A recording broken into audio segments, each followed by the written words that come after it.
एक बार की बात है, किसी गांव में एक गरीब विधवा अपने बेटे के साथ रहती थी। एक दिन अपने बेटे से बोली, बेटे नीचे वाले कमरे से जरा आखिरी आटा उठा लाओ ताकि मैं रोटी बना दूं। लड़का एक कटोरा लेकर आटा लाने के लिए नीचे वाले कमरे में गया। जैसे ही वो लड़का आटा लेकर उस कमरे से बाहर निकला तो हवा ने उसके साथ एक नीच चाल खेलने का निश्चय किया। वह जोर से बही, एक जोर का हवा का झोंका आया और उसने वो आटा उठाकर उस लड़के के मुंह पर और घर के बाहर बिखेर दिया। वो लड़का बेचारा ऊपर आया और सब कुछ अपनी माँ को बताया। माँ ने उसे गले लगाया और बोली, बेटे मुझे नहीं मालूम अब मैं क्या करूं, क्योंकि अब तो हमारे पास खाने के लिए कुछ भी नहीं है।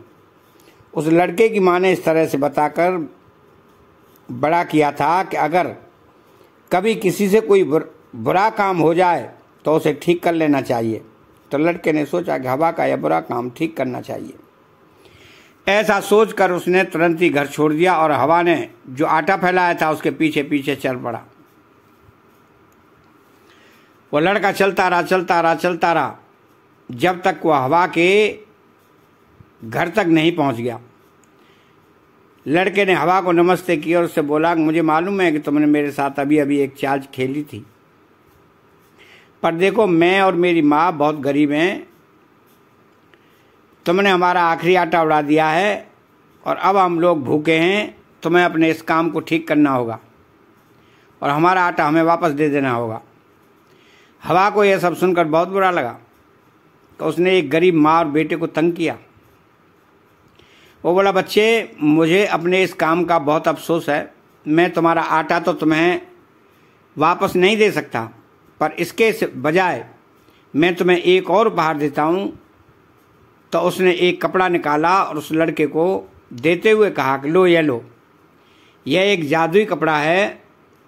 इसे किसी मेज पर बिछाना और इससे कहना कि बिछ जा, वो कपड़ा बिछ जा।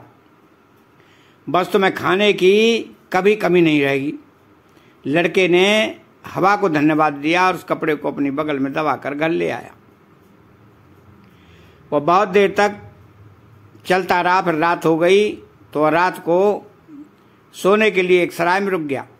सराय के मालिक ने पूछा, तुम इस समय सराय का किराया कैसे दोगे, जब तुम कहते हो कि तुम्हारे पास न खाने के लिए पैसे हैं और न सोने के लिए।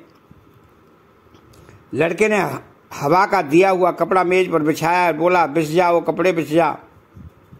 और देखते ही देखते वह मेज बहुत ही स्वादिष्ट खाने और पीने के सामान से भर गई।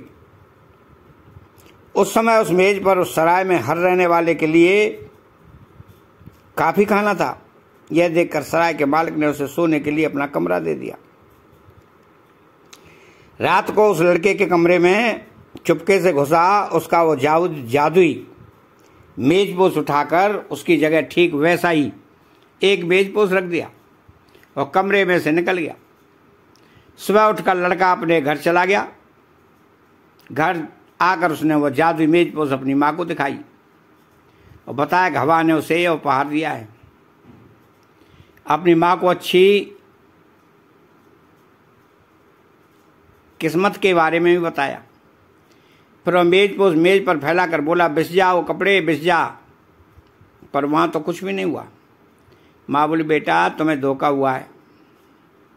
उस लड़के को इस तरह से बताकर बड़ा किया गया था कि अगर किसी से कभी कोई बुरा काम हो जाए तो उसे ठीक कर लेना चाहिए। सो उसने सोचा कि उस हवा को एक मौका और देना चाहिए कि वह अपना बुरा काम ठीक कर ले। लड़का फिर हवा के पास चल दिया। वहाँ जाकर वो बोला कि वह कपड़ा तो तुमने मुझे दिया है, वह तो काम नहीं करता। मैं जानता हूँ कि तुम मुझे और मेरी माँ को भूखा नहीं देख सकते, पर तुम्हें अपना काम भी ठीक से करना चाहिए, इसलिए तुम हमारा आटा वापस कर दो। हवा बोला कि मैं तुम्हारा आटा तो वापस नहीं कर सकता, पर मैं तुम्हें एक और उपहार देता हूँ।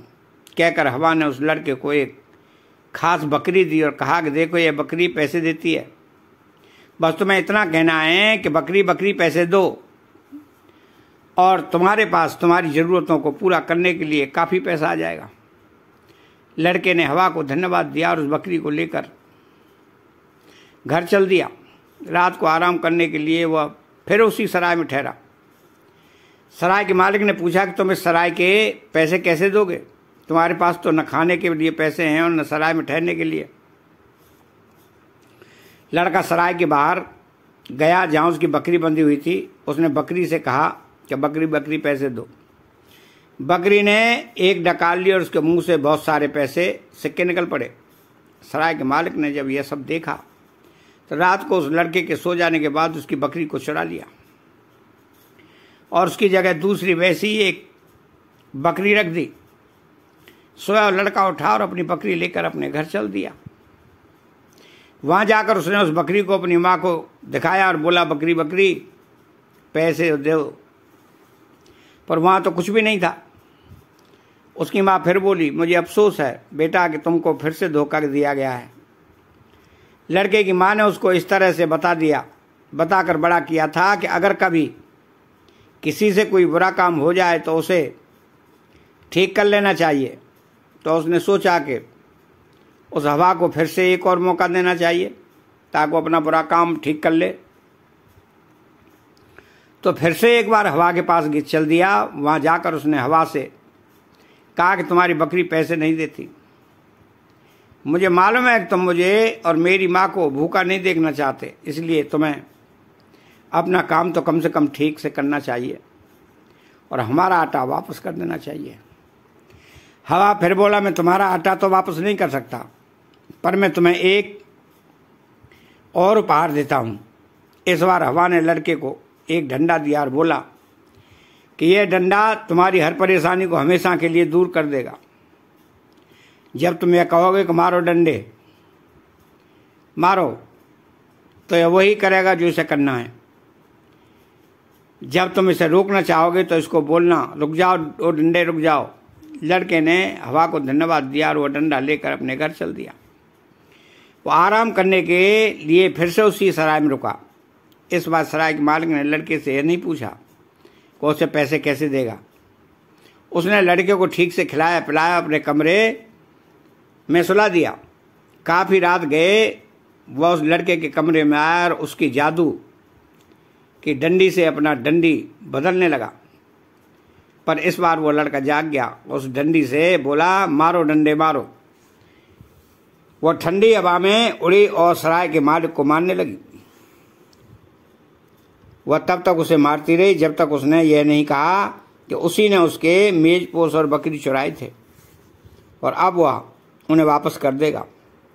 तब लड़का बोला कि रुक जाओ वो डंडे रुक जाओ।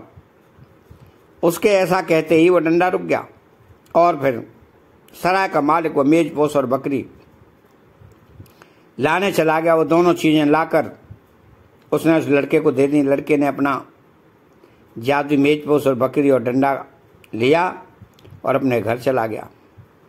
अब उसके और उसकी माँ के पास कभी खाने की कमी नहीं रही, कभी पैसे की कमी नहीं रही और जब भी कोई उसके साथ व्यवहार करता, लड़का तो उसे ठीक करने के लिए उनके पास था देने का डंडा। फिर दोनों माँ बेटे सारी ज़िंदगी चैन से जीते रहे। धन्यवाद। चैनल को सब्सक्राइब करें, बेल आइकन घंटी को दबाएं और कमेंट बॉक्स में एक प्यारा सा कमेंट लिखें। जय श्री कृष्णा। बोलो जय श्री कृष्णा।